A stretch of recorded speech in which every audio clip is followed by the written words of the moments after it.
Hello, hello, and welcome to another episode of Mourning Tea. I hate that this is about to rhyme, but I'm your host, Ani. I need to figure out, I say it every episode, I gotta figure out another way to say it so it doesn't rhyme, but it is what it is.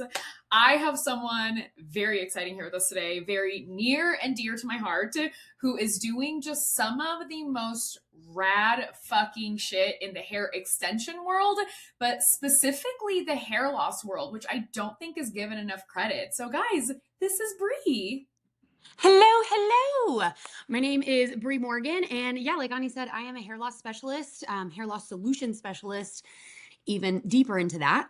But yeah, I am here to let you guys kind of yap about all things hair loss. We're going to talk about those kind of things and kind of what led me here too. I know hair loss is one of those kind of trending topics right now. And like, that's great. I've been working for the last few years to have it be more known and have it be more accessible to all kinds of stylists all over the place. But with that, with every good thing comes shit things. So this conversation is going to be a lot about those things too. I have some spicy opinions about some stuff, and I'm glad that this is a safe place for that. But yeah, so there's also those things, but basically I have been a hair loss solution specialist in itself for the past 5 years. Before that, I've actually been in the hair world since 2010 and licensed for what is that, 16 years now? Yeah, so been doing this a long fucking time. Dude, I feel you. I'm 17 years this year, and I'm like, damn, that's crazy work, dog. I remember being 19 and getting my license. Like, that's Yeah, insane. Yeah. you're like, okay. We thought we were so good back then. Now I'm like, God help you, sweet baby angel. You were not good. You know what? For two reasons. I like to scroll back at like the beginning of my hair Instagram. One, to humble my ass just a couple times. Just I think that's good. But I also send like students and my stylists when they're getting all in their head about posting or anything like that. I'm like, go back to 2016, Brie. Even that one is frightening. The stuff that I was like, I fucking nailed that. And I'm like, dropping it on the gram, and you're like, No, respectfully. the photography was ugly. Our editing was ugly. Don't even come talk to me about my Layers. collages. And I watermarked them because obviously people wanted to steal my work. Listen, Guy Tang was watermarking all of his shit, and I said, you know what? Me too, Guy Tang. Me too. Me too. I look at it, and then as if just the photography wasn't insulting enough, the blends were not what they should have been. The curls should have had me arrested. Someone should have called. That was a crime against human. Like, girl, I look back now and I'm like, real quick, how did I build an entire clientele of over 40 some extension clients? And I was like, oh, it was the audacity. Got it. Okay. Kick. Criminal confidence. That's what we had. Can we please make sure to say that? Yes, Criminal please. confidence. I'm criminally confident. And A you know victim what? of criminal confidence. Quick, trademark it before someone takes it. Listen, those things are only like $150. I'll trademark it so fast. Bitch, you can trademark fucking anything these days. I'm telling you, though, dog, that shit, I look back then and I'm like, you know what, Ani? And it's so crazy because even back then, I was in like a suite, but I was in the middle of the building. So zero natural light, windows on like the two main walls. So people would walk by. And when I was doing extensions, I was like, or like filming content, I was so embarrassed. I ended up getting curtains and I'd close my curtains. And y'all, I don't know if you can tell, Bri knows me in real life, obviously. I'm not what one would call a quiet person. Girl, I was whispering in my suite to make sure no one would hear me. You're like, hi, I'm Ani. Welcome to my salon suite. everybody's like, does she have like a vocal cord problem? I think she was injured in a tragic accident. And you're like, yes. It's not an accident. It's a really sad story, actually. I don't want to tell it. Dude, you're so fucking right, though. Criminal confidence. Holy shit. That is, but you know what? I think more people need that these days. I Honestly, really, Like hardcore. I tell people all the time, I'm like, listen, get the audacity. Like, that's not a bad thing. I need you to have an uncomfortable level of audacity, actually. Like, give it a go. Yep. What's the worst I that can happen? Dude, I read something the other day and someone was like, "Your goals aren't outrageous. Someone else already could like did it." And I was like, first off, hurtful, but you're also right. Yeah. And Yeah, they're I'd like, also love that thing where it's like, how hard can it be? Boys do it. I'm like, yeah, you know what? Half the fucking big names in hair are fucking men. If they can figure it out, I got this. easy, I got this. So you know what? I think something that is very, very same about me and you, I will say branding and personality to an extent. You and I think we are what people would definitely call opinionated.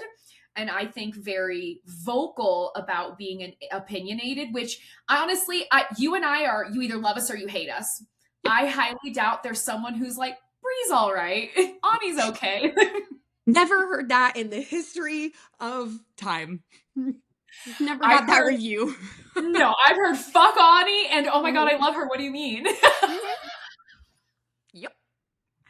Just as I went on a rant this morning on my TikTok, being like, not everything is black and white now. I'm being like, nah, but this thing is black and white. But you know what? Mhm. This one's black and white. Except But I us. think once again, like that also leads to like our success. And oh my gosh, sorry, my husband's texting me. But I do also think that that like leads to our success and just having the ability to almost like it's like a fuck it mentality. Like, you know what? Yeah. Fuck it. I'm just gonna do it because you coming out as a hair loss expert, honestly, that's really scary. Yeah. Like hair loss is no joke. I think some of the very big hair loss people, I mean, they seem very spicy themselves or kind of like, you know what I mean? So how, like, talk to me about, because I also feel like I deal with Weston K tips. Yes, my clients have to trust me, not as much as your clients have to trust you. That's not the same thing. That is just Correct. not the same thing. So talk a little bit about, yeah, Okay. your personal branding. Well, and like this, I yap a lot in my own coaching about authenticity. And yes, on the side of like, hey, you should be you, you should stand in your truth. Like that's one side of it. And I do firmly believe that. However, I really preach about it because when it's in the bubble of hair loss, right? When we're talking about that and this trust factor, we always hear this whole like, no trust. Those are the three things that people have to have in order to spend money with you, yada, yada, yada, right? That's old. But when it comes to the hair loss side of things, trust comes first. Yep. And these people that you're going to be dealing with have literally been to probably their whole life, you know, if they're working with hair loss or have gone through this for a long period of time, but they've been to multiple other stylists. I almost bet on it that have told them they're without help, that they should just shave their head and get over it, that they sit down in the chair and immediately you like watch the stylist get this like ick or fear, which none of those things make you be like, wow, this is the great place for me. So like all of this is what's already happened to this guest. So by the time they're actually brave enough to look for solutions, any little thing that breaks that trust, they're out. Like they're like a feral cat. Like they spook easy, right? So that comes down to even who you are as a person. If your shit don't add up in any way, shape, or form, they're gone. They Yeah. want somebody that they can be themselves around, whoever that is. Now, I'm not saying that I'm gonna be perfect for everybody. That's not it. Like there are definitely clients that I have had that we're not a good fit. You know, thankfully I run a salon. I have other girls that, you know, I could jig and jog with, but that's fine. However, that client and I know when we speak that we're not a great personality fit because I'm authentically me. Mm-hmm. I'm not going to hop on a call or be someone on Instagram or whatever that I'm not actually that person. So then they think I'm person A and they come and sit in my chair. I drop an F bomb and they're like, you know, Skirt, like skirt. the fuck, you know? Yeah, Yep. like that's unfair to everyone. It's not being true to yourself. It's unfair to that client. But when we're talking about even getting clients, this world is so like perfect now with all this AI bullshit. I was just talking to a student the other day and she was like, you know, I just feel like I can't post because it's not perfect yet, or I don't want to post and get that clientele or even start that attraction kind of side of things because like I don't know how to make it as pretty as it should be or la la la la la. And I'm like, hey, being you and not being perfect is actually going to resonate with those guests more. Mm-hmm. Like Yep. that's the part that I think so many people are like looking past, not really not seeing, but looking past that like that human aspect is what these guests are after. That Mm-hmm. human aspect is what attracts people to people. And especially in this like AI kind of bubble that's going on right now, I really do feel like the more perfect your content is, the more I personally start scrolling and I'm like, no, that's not real, So these clients are doing the exact same thing. And Yep. so many different little intricacies. And that's not even getting into the conversation of your work. Oh, yeah. Well, and I also think, it's so interesting. I was talking to a stylist once. This was a couple years ago now. We were just like sitting dinner, chit chatting, and I told her, I said, oh, like we were just talking, and I said, oh my gosh, I love that this version of you showed up to dinner. And she's like, excuse me? And I was like, oh, well, you have two versions of you. You have the version, like the nickname online that's like, and then there's the chill vibed motherfucker that's at dinner now. And she's like, I actually don't know what you're talking about. And I was like, you should go ask your personal assistant because she's gonna back me up on it. She ended up asking, and the person did back me. They're like, oh, you absolutely have two personalities. You are two different people. And while I'm like, hey, do you, I fully respect that. I do think for me, the biggest compliment I get when I meet students in real life is they go, oh my God, you're the same. And I'm like, I am the same. Because that to me makes social media easier. But I do also think, and tell me if you agree or disagree, that one of the reasons that stylists and like all of our students focus so heavily on like, well, it has to be perfect and perfect and perfect is because I think there's the idea that perfection will keep people from disliking you. That perfection keeps you safe. That if it's perfect and you say the perfect thing and you look the perfect way, no one's going to have a mean thing to say about you. And I'm like, yeah, that's actually not the reality of the internet. Yep. And I've also gotten this same like feedback from students where they're like, hey, it's so refreshing to come to a class where you're a real person that I can actually relate to. Because that's the thing that I think a lot of people don't see too, especially in the educator world, is you put yourself on this pedestal and that's how people are going to see you. Yep. It's unattainable. It's unreachable. It's unlikable. It is like so many things that aren't congruent to where that person is or could be. Mm-hmm. So that's always what I try to do in my classes and my marketing and my coaching and everything in my life is like to show up like the real version of me who just happened to do it right.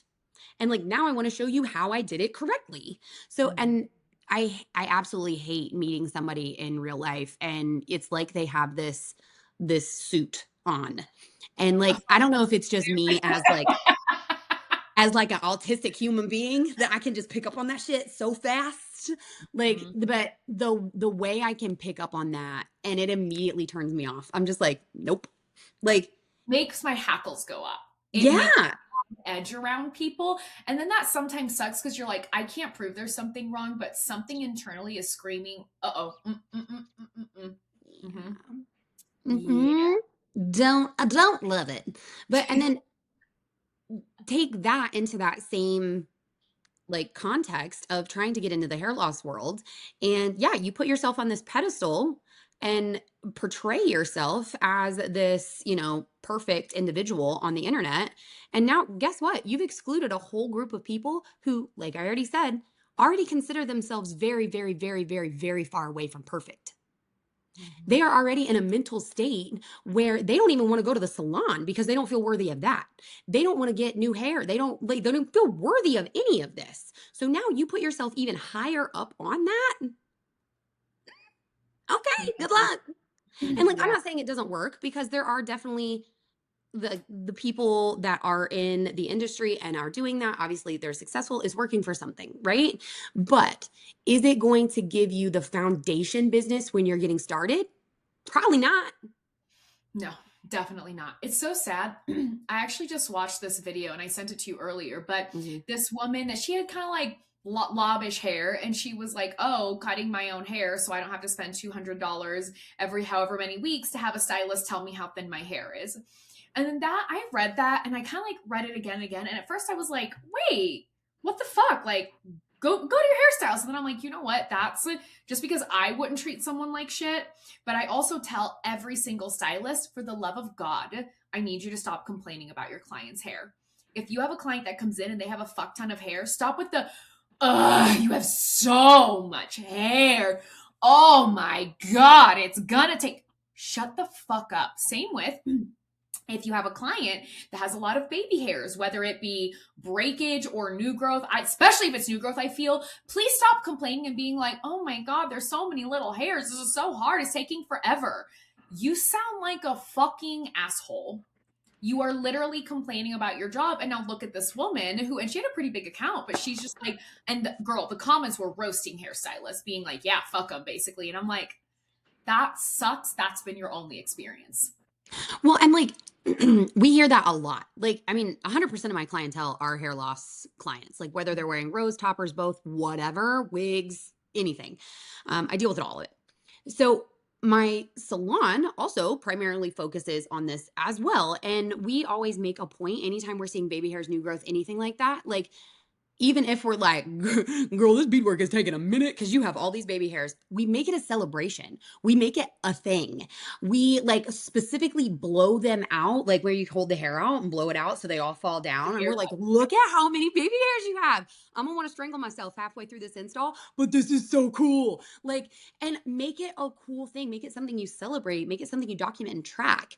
One, that's going to build trust with the client, but also it helps like give them something to physically see. A lot of the times, one, especially when they're wearing a piece, like they don't see that, you know? So if we do that at maintenance time, it gives them hope again, like, oh my God, something's working here. Because we've had so many of our clients that have actually graduated out of pieces once they get out of that, like, almost over styling, and sometimes their hair just needs a break. It just needs some protection. So it's definitely something that we've seen over and over and over again. But yeah, I coach the exact same thing. I'm like, listen, I've heard it so often that it breaks my heart where a girl sat down and it's like, oh my gosh, yeah, well, I'd love to do that, but you just don't have enough hair. Like, she knows. She fucking Stop knows. rubbing it. She fucking knows, bitch. Like, Shut no up. shit. I actually Thanks. saw a reel not too long ago that the girl had like pulled up a picture. She showed her stylist, and like his face immediately does a thing, and she was like, "I know you're gonna tell me I don't have enough hair for that, but can we just see what I can do?" And it was like a cute pixie kind of thing. She's like, "I just feel like it's so see through, and I hate seeing through my hair at my neck, so we might as well just cut it. You know, if it's see through from here to here, fuck it. Like let's just pixie about it. And I know it's not gonna do that, but can you show me how it can get close?"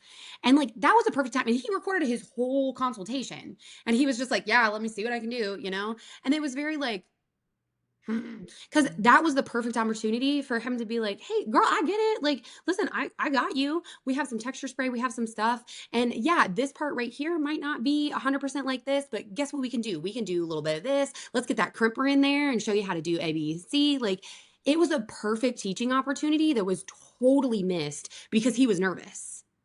And like the after was beautiful. Like he did get it really close. Could it have been better? Sure. But like did the best with what he had. But you could tell even at that like end result, she was just like, yeah, cool. Where she could have been fucking in love with it. It was the experience that kind of shit the bed Yeah. and not the actual cut. Like the cut was great, but that's the thing that so many people I don't think understand when they are getting into this hair loss world, whether you're doing hair loss solutions or just working with hair loss guests in the cut style kind of zone, right? Even color. The way you frame this for them could literally change their entire view for them of Yeah. themselves. And like all it takes sometimes is one stylist, one person to be like, "Girl, this is great. Look at how we can do A, B, and C. Look at how this, and this." Like, and just give them that little bit of a boost. And these clients are like, "Holy shit, you're the first person that's ever been nice to me in a salon," which Dude, makes you want to throw up. But it makes you ill. And that also brings me to a point of like, look, because like I do not know, I do not have the firsthand knowledge of what it feels like to lose hair. I actually am blessed with pretty thick hair. I have a lot of it. It grows really well. Like any damage or hair loss, and I use the term very loose, I've ever had is because this is completely my natural, and I went to a level 10 platinum blonde for half a decade, right? That's not the same though. So I also would like to kind of bring to people's minds, if you're someone like me and you are lucky and blessed to have hair like mine or hair even thicker, please do not fake hair loss in order to try to like have a client feel like you're on their side. I know, like I've literally heard of stylists like shaving part of their head and having a really cool haircut, and then they're like, "Oh yeah, I get it. I don't have hair here." Okay, but like that was a choice you made. That's not the same feeling. And the only way that I can personally resonate, which is also not the same, but like up until a year ago, I never had any food allergies in my life. And then all of a sudden, I could not have any dairy. And so sometimes it was hard for me when people would be like, "Oh, I'm vegan, I get it." And I'm like, "Oh, are you allergic to something?" They're like, "Oh, no, I'm just vegan." I'm like, "It's not the same." I'm so sorry, and I'm gonna sound so mean. It is not the same that you willingly make the choice every single day on what you eat. I did not. Now I'm good. But at that point, I did not have a choice.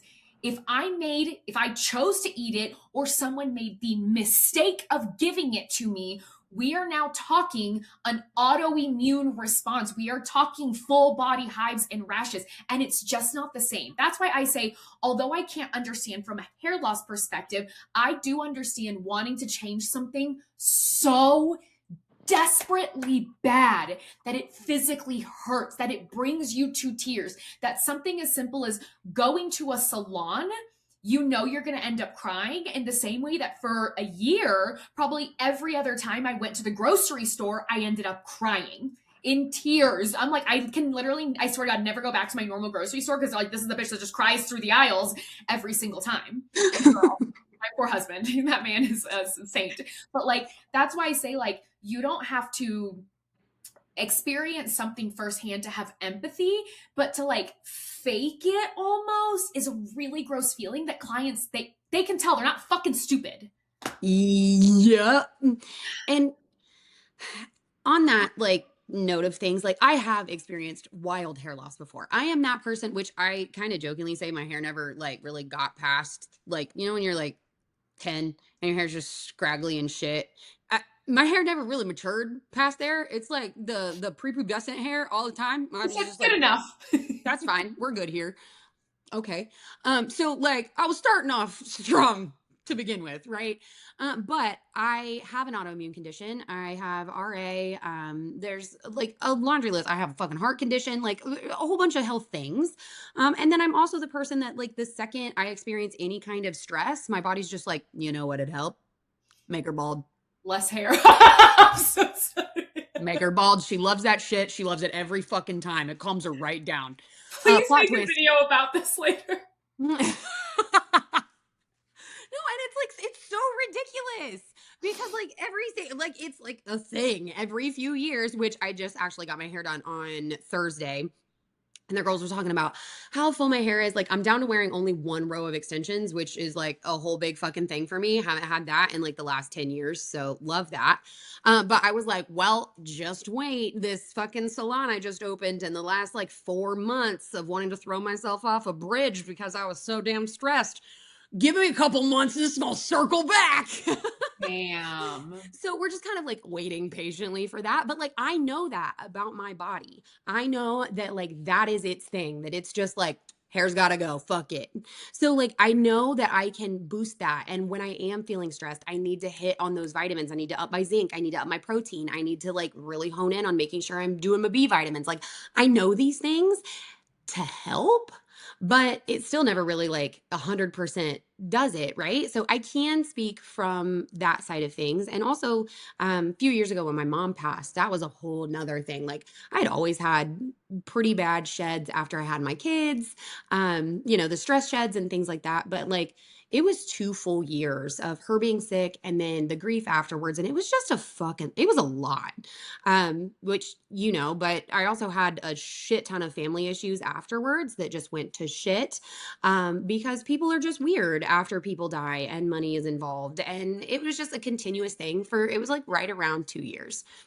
And during that time, my hair got so bad. I'm about to show you all my dirty hair just to make a point, but my temples already are a thing, right? Like I usually fill in all of this. I have like a tinted powder that I'll put on my sides just to kind of help with that. Like you can see my rows when I don't have everything all foofed around. Like it just is a thing. There's no way that you can do it. But my hair loss got so bad that my temples went all the way back to here. Like I am not kidding you. They were all the way back to here. And it got to a point where my lead stylist, my friend that was doing my hair, Ariana, was like, I don't know where I can put your in beads anymore. And she was like, I literally had my row was like a third row. That was the only way I could wear it. And then I had a bottom row. I could not wear a main row because my temples had gotten so bad. Wow. And so it was just one of those where it was like, okay, like this is what we have, this is what we can work with, and like we'll go from here. But like that was the worst that it had ever gotten, where I was like, Yeah. okay, well, if I can't do rows anymore, like what the fuck can I do? Mhm. And that really started my journey into the hair loss side of things and just wanting to know why it was happening in the first place. You know, I've been doing extensions for a long time, and you get clients here or there that are, losing hair more on top than they are. And it was kind of one of those like, well, I don't have anything for that really. And then my mom got sick, and that was a thing. And it just kind of like all came together at once, where it was just like, yeah, but why is this taking place? Like every person that I would ask, or anybody that, kind of does things, they're always like, oh, that just happens sometimes. Why? Like I know enough Well, about, yeah, like, and with my autoimmune condition and things like that, like, that's another thing that doctors are just like, it just happens sometimes. And you're like, but why? What is taking on things systemically? What is happening inside my body that's causing this? I want to know the domino effect, because there's nothing in the body that doesn't have a domino effect. There's always something, right? So I'm like, what can I do to boost? What can I do to help? What can I do on my side? And like, is this going to get worse? Is it going to get better? Is there hope for me? Like, all these things start going through your head where you're like, I don't know. For the last 2 years, all I've had is handfuls of fucking hair in a brush. So, like, maybe this is the only thing that I have. Like, and that panic starts to go, and it snowballs, dude. It's not even something that is like, oh, maybe it sucks. Like, every time I caught myself like not wanting to wash my hair anymore and not wanting to even brush it, because it was like, every time you do, there's just this massive thing that comes out, and that just triggers the freak out even more. And like this happens over and over with guests for so long that they're just like, I don't know, and it's that analysis paralysis and that overwhelm that sets in. And it's fucking hard. But that was happening with me. And I started seeing more clients that were going through the same thing. And I said, you know what? I got to figure this fuck out. And nobody can answer it for me, which is so fucking annoying. So when I was trying to get into this whole like education side of things, there was really only one route. Like you could go trichology classes yeah. or hair extensions. And like the hair extension people didn't know about trichology, and the trichology people, they were like, so what do you do when this is going on? And they're like, laser That's a treatments? great And you're question. like, that's Yeah. going to take months. And they're like, laser treatments, So you're like, well, why is there not a bridge here? Yeah. So, And I feel like that's actually a question you get a lot. And like to make it clear for anyone listening, if you're a stylist and you're considering it, Bri specializes in toppers. I specialize in wefts and K-tips, and wefts and K-tips are great. Most of your clients can probably wear them, but there just does come a point. Like if your client is losing density in the crown, how the fuck are you going to hide wefts or K-tips?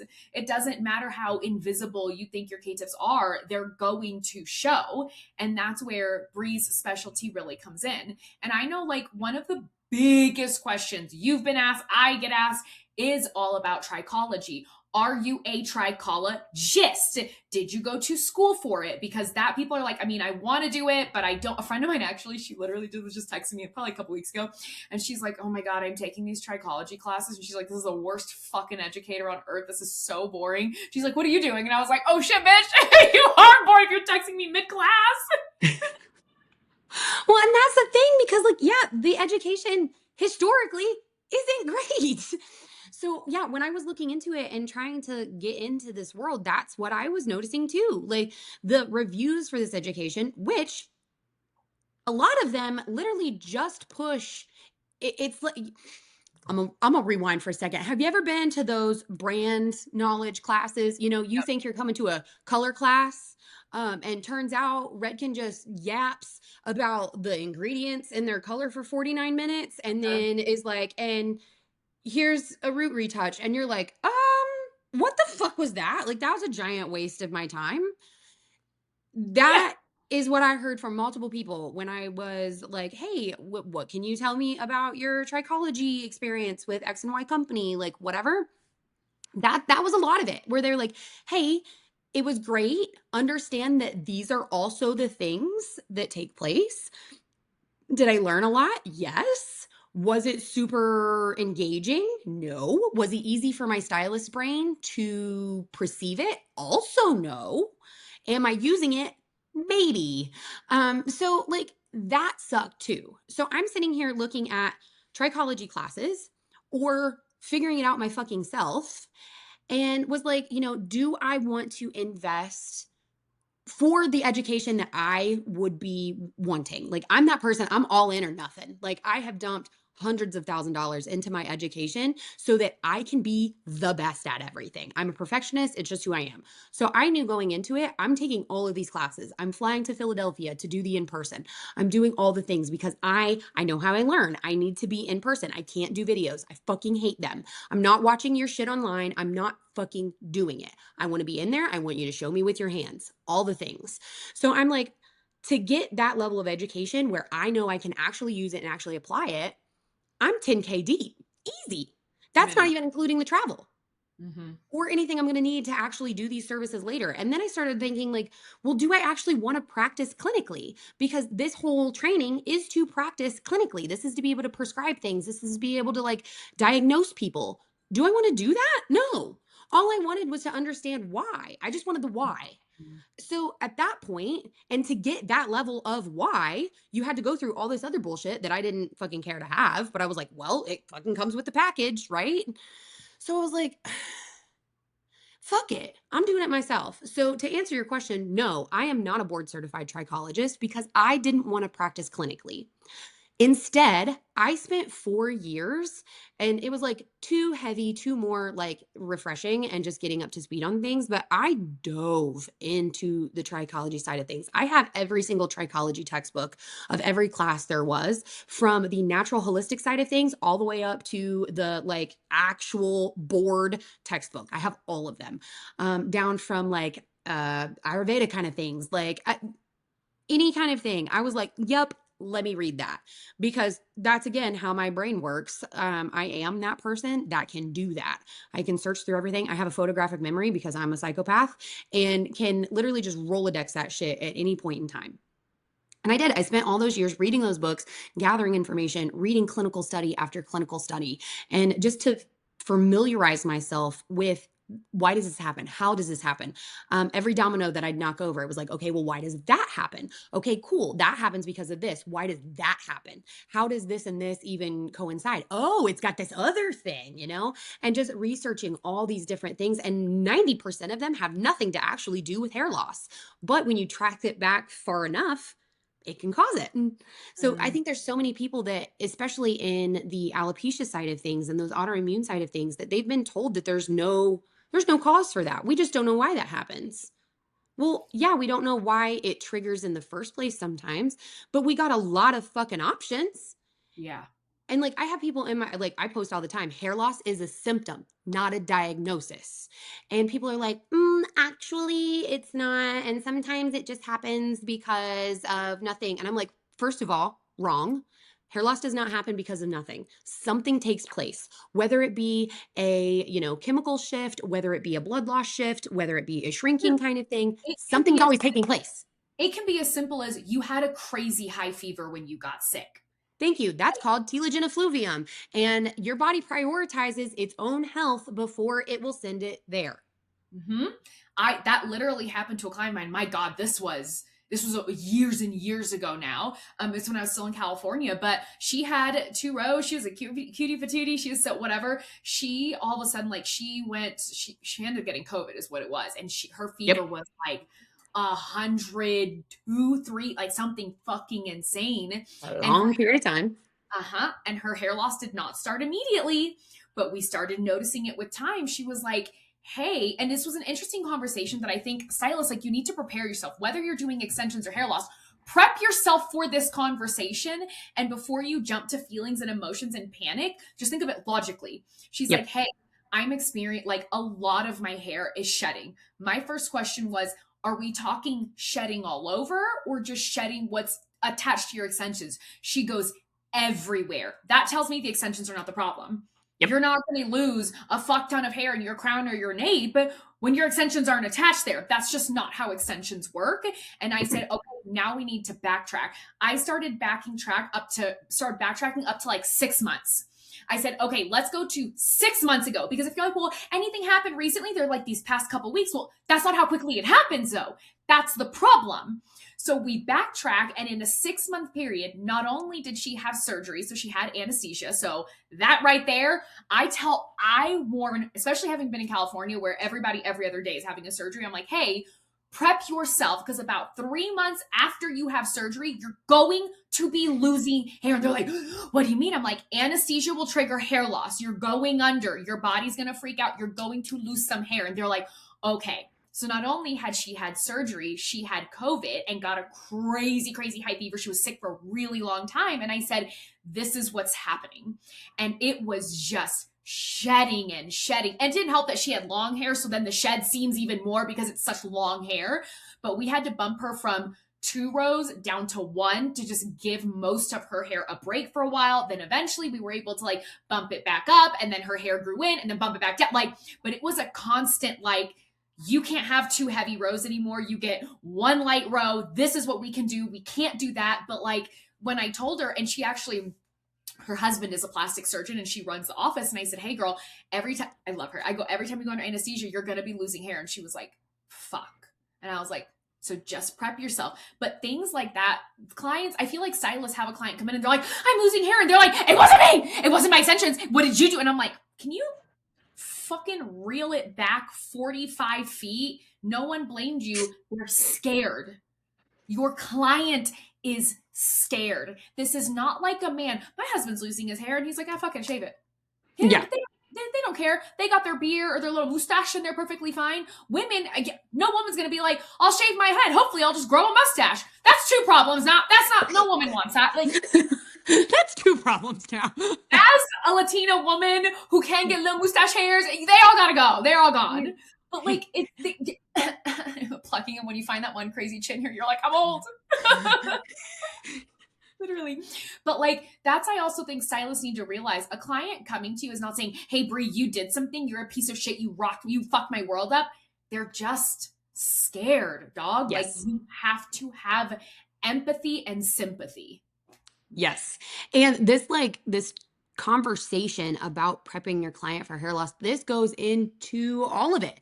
Like, if they're getting on Ozempic, if they are going under anesthesia, if they are leaving the country, if they've been sick recently, if they are, going through a lot at work. Like, our clients tell us these stories. So when you understand hair loss, when you understand how this even starts in the first place, and like lots of other things, nutritional kind of things, she comes in and says, hey, I actually just got diagnosed with thyroid cancer. Okay, cool. Here's a lot of these things that are going to happen. Like, and that opens up that thing. What happens when your client comes in and she's like, hey, I just got diagnosed with cancer? That's a fucking hard conversation to have, and the doctors aren't having these conversations with them. Dermatologists aren't having these conversations. Their oncologists aren't having these conversations. So No. they know this is something that could happen in an oncology standpoint, but they don't know the steps of which it's going to happen. They don't have any idea. And also, realistically, if you're diagnosed with cancer, I'm not saying your doctor doesn't give a fuck about your hair. He's worried about getting rid of your cancer. His Exactly. his priority is not how you look, it's let's get rid of fucking cancer, which I Right. get it. Respect. Yes, you Yep, know? mad respect. But like those are the conversations that we try to always have with our guests when they come in and tell us a story. And it's like, oh my God, that's so wild, like, hey, just so you know, let's mark this date. I'm gonna put it in your notes because probably in 4 to 6 months, that is the growth cycle of the hair. You're going to start experiencing shedding. When that happens, I don't want you to panic. This is something we can monitor, it's something we can kind of keep track of. And in my salon, we have like a little trichoscope. We'll scope a section of their hair. We'll watch those follicles. Wherever it starts thinning first, we scope that, make sure we can track all that out and track when those hairs start coming back. Ideally, it's usually between 4 and 6 months that hair will start to regrow. It stops shedding around that 4, 6 months, and you'll start to see little baby hairs happening. If that isn't the case, if you hit that 6 month mark and a client is still actively shedding, it's still coming out, it's still doing, that can be a chronic telogen effluvium kind of thing, which absolutely needs medical intervention. Mhm. Honestly, I give every single one of my guests a referral to a dermatologist when hair loss starts coming to the surface and we haven't been working with it yet. A lot of the times I see somebody who like their hair loss just started, or I consult with people like that. And I'm like, hey, first, doctor, you need blood work. Mhm. Like, I like, do you have to get it in order to sit in my chair? No, but I do think I would be doing you a disservice if I didn't have you check these boxes because I'm not practicing clinically. I'm not a trichologist. I cannot diagnose a goddamn thing because I don't have that piece of paper, which I chose not to get. So I'm not going to sit here and say like, "Oh, I'm super smart and I read all this by myself and you have telogen effluvium." No. That's not my fucking job. Okay. What I can say is, hey, I've seen this before. I would recommend talking to your doctor, general practitioner. If you don't have one, I can refer you to a dermatologist that we absolutely love. She's here locally. Um, I would recommend going and getting some general blood work. That's going to check your vitamin levels. I would also recommend getting your hormone panel and a thyroid panel to check where that cortisol level is, to check where all of those stress hormones are, because that's going to give you some insight into what could potentially be causing this problem. There are a few things that could be happening here. One is just a normal shed that's going to take about this much. We call it telogen effluvium. My guess would be that that's probably the most likely, but it could also be A, B, and C. And I wouldn't want you to potentially have something bigger going on. And we're just over here slapping some rose in your head or slapping a topper on and being like, everything's fine. So go get that looked at. And what I also love about what you're saying, because once again, if a woman comes to you and says, hey, she was diagnosed with cancer, the last thing I think she also would want to hear, and this is obviously just my opinion, is okay, well, hey, just so in 6 months you're going to lose your hair. So I am someone, hope for the best, prepare for the worst. I was literally texting you today of like, okay, I have to check my entire, given I know it's not the same as cancer, so no one fucking come for me on this, Jesus Christ. But me literally being like, yeah, literally, I'm like, hey, like, I have to check a bag with every single thing we're taking to class. What happens if they lose it? And you're like, okay, well, I have all these things. You would lose XYZ. We would go here, grab this, do that, switch the schedule. And I'm like, you right, you right, you right. It's going to be okay. So if that's also a concern, if that is something happening to your client in your chair, like talk to them. I have a client, she's mid to late 20s now, probably about late 20s now, I'd say. And she actually had cancer when she was 16. So she obviously beat it. She's doing really great. But that took a toll on her hair. She's like, my hair just never grew back the same. And I'm like, Yep. I'm semi not surprised to hear that because she was so young when that happened. Like Mhm. 16 is young. But guess what? Like now she's getting married. Oh my God. Wait, she's getting married in like 2 months, which is crazy. That means her hair appointment for her fucking wedding is coming up at the end of the month. And she was just like, okay, like here's what I'm thinking. And there have been times where she's like, Ani, is my hair always gonna be this thin? And I'm like, you know what? It probably will. But I'm like, but that doesn't mean that your hair is garbage. And that's when I tell her, at that point, you just sit. Stop. I'm normally not a Yep. sitter because I feel like it makes me uncomfortable, but I'm like, I roll up, I tuck my little legs under my tootsies, like I tuck legs, and I'm like, we're just chilling. Let's just talk. And I'm like, here are different options. If you want something really dramatic for your wedding, we can do XYZ. If you're gonna be gone for a long time, caravanning it up with your husband and your little old dog. I'm like, yeah, bitch, let's do K-tips. Here's what we can do. I'm like, you have so many options, but I also love to tell my clients, look, you still have actually a good amount of hair. I know it's Mhm. not what you want it to be, but your hair shed is done. You fucking beat cancer like 10 some years ago. You're doing so great. If ever you are so sick of extensions, girl, let's just take a little bit of length off. Let's give you a cunty bob. I will teach you how to style it. It's going to look good. And so at least them knowing, hey, okay, she's not trying to sell me something because she thinks I'm an ugly fucking monster. Like, guys, that's why I say, Yeah. like, although I may not understand what it's like to lose my hair, because I've never experienced that. I don't have kids. Like, I just don't.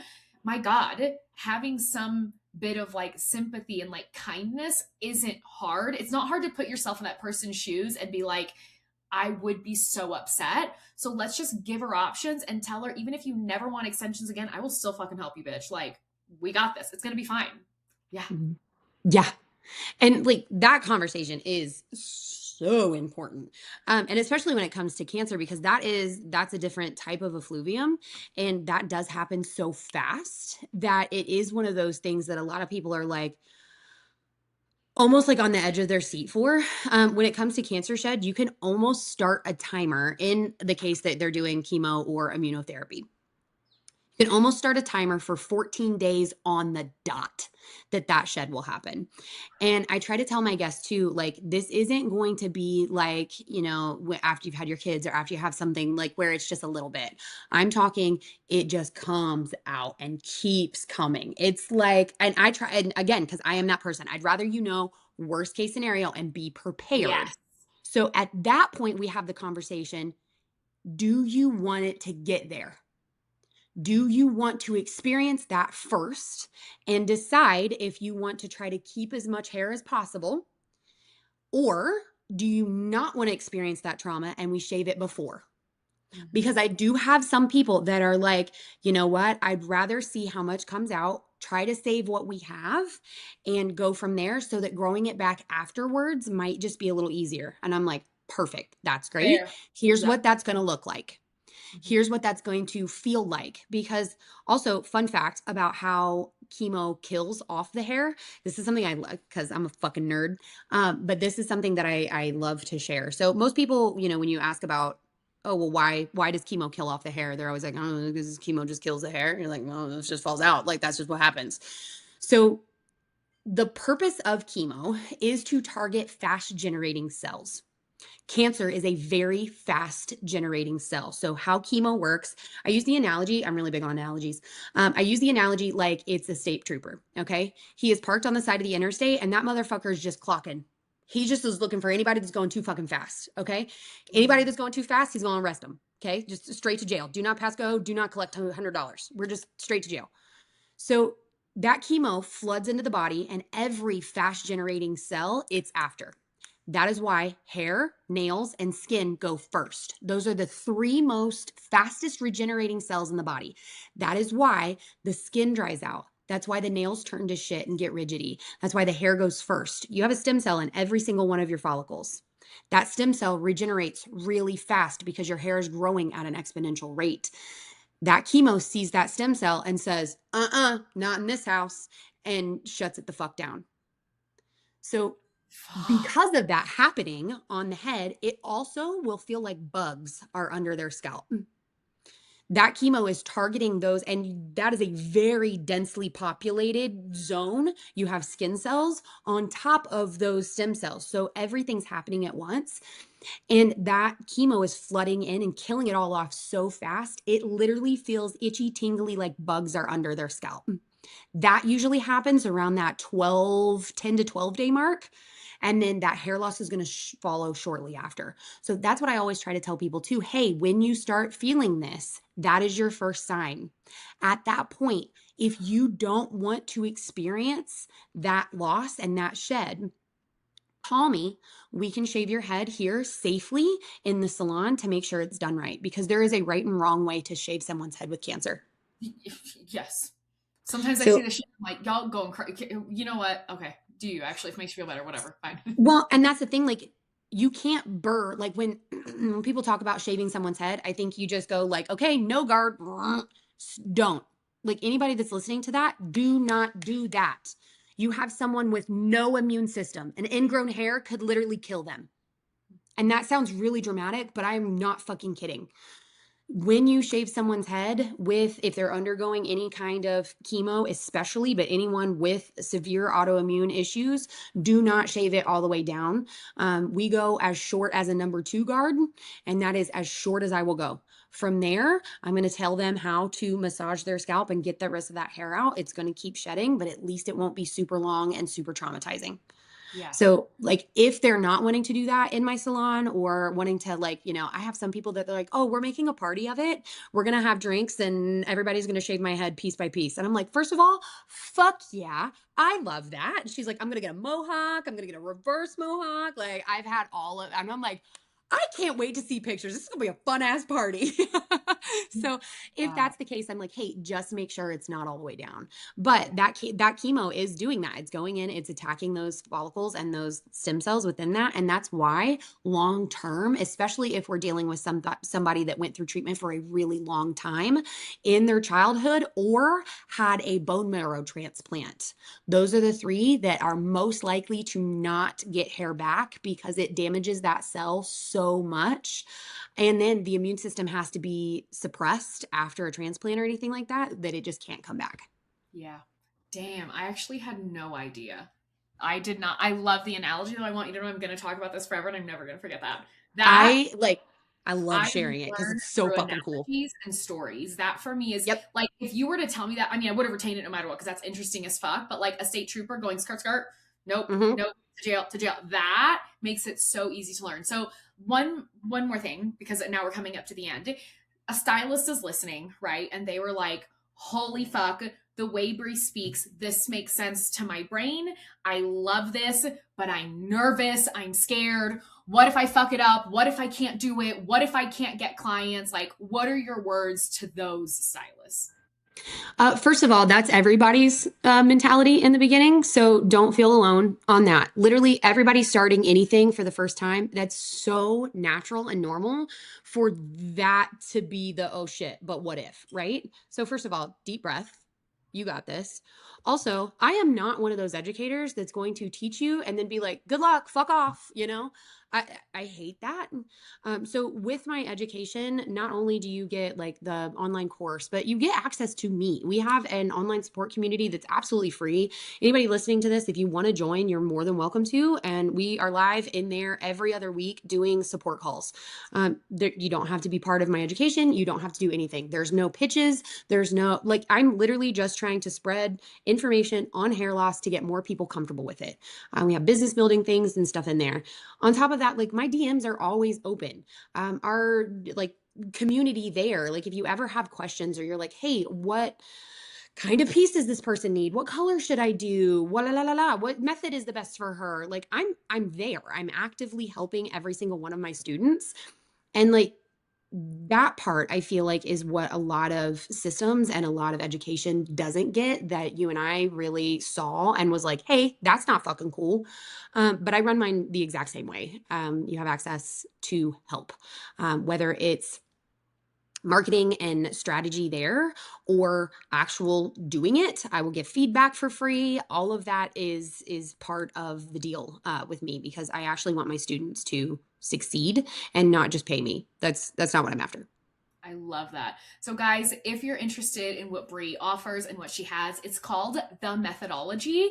I'm going to put, if you're watching on YouTube, I'm going to put all of the links below so you can find her on Instagram. You can find information about the methodology, her communities, all of those things, because Bri, I'm telling you, what you're doing is so incredibly unique to the hair world and just so fucking necessary. In the same way that curly hair needs its own education, like things that I think are so often overlooked. I think hair loss has been one, especially because it feels scarier. Do you know what I mean? Like a color correction, Yeah. you're like, it'll be fine. But when it's all of a sudden hair loss, it's like, and I think stylists get so scared. But I feel like your education is so stylist friendly because we Yeah. are a weird bunch and we all do learn very differently, that I think it's kind of taking that stigma away. And especially your education is priced so friendly. Like it is not something that's going to cost you $1 million and then you have to pay every month or re-up every year, or like that, guys, that's just not what Bri does. It's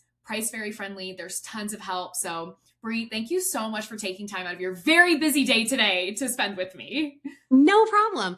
And that's the other thing too. If you do want a lower ticket, as opposed to like the course or something, I did write a whole book on hair loss so that more people could just understand. I have a free version that's our first 4 modules that just talks about the different types of hair loss causes and conditions that you'll most commonly see behind the chair. Like I said, that's absolutely free. It's available on my Instagram, little link in bio kind of thing. But I do have a full version that goes into consultation strategy and all kinds of other things along there.